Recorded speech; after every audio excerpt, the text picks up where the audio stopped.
असांजे समाज में शादियुनि मुरादियुनि में ख़ुशियुनि ईदुनि बरातनि जे ॾिणनि ते जेके लोकगीत सहरा धरतीअ धीअरूं न्याणियूं सियाणियूं सुहिणे सीबाणे अंदाज़ आवाज़ में आलापींदियूं ॻाईंदियूं रहंदियूं आहिनि उन्हनि खे अवाइली दौर में गीच चइबो हुयो।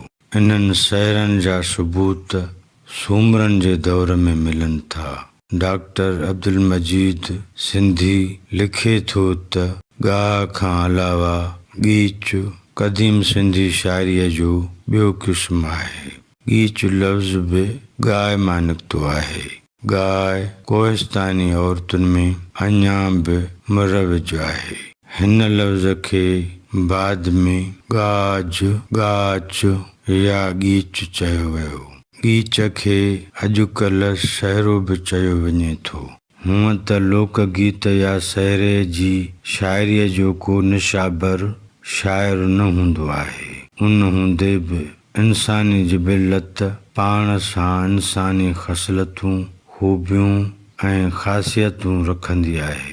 असुल खां हर क़ौम कबीले राज समाज में लोकगीत लोलियूं ऐं सहरा ॻाइबा ॻाराइबा रहिबा आहिनि।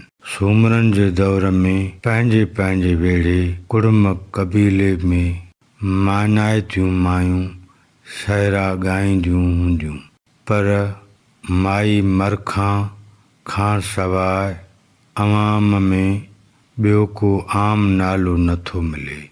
माई मरखां जो मशहूर मारूफ़ सहरो सूमरनि जे दौर में मिले थो जेको हिन तरह आहे।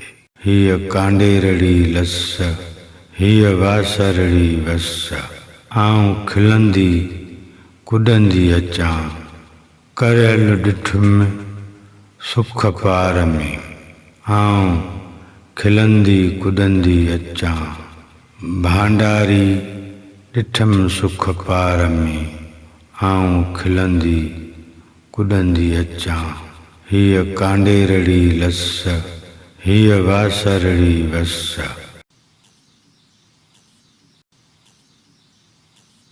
सिंधी अदब ऐं ज़बान जी तारीख़।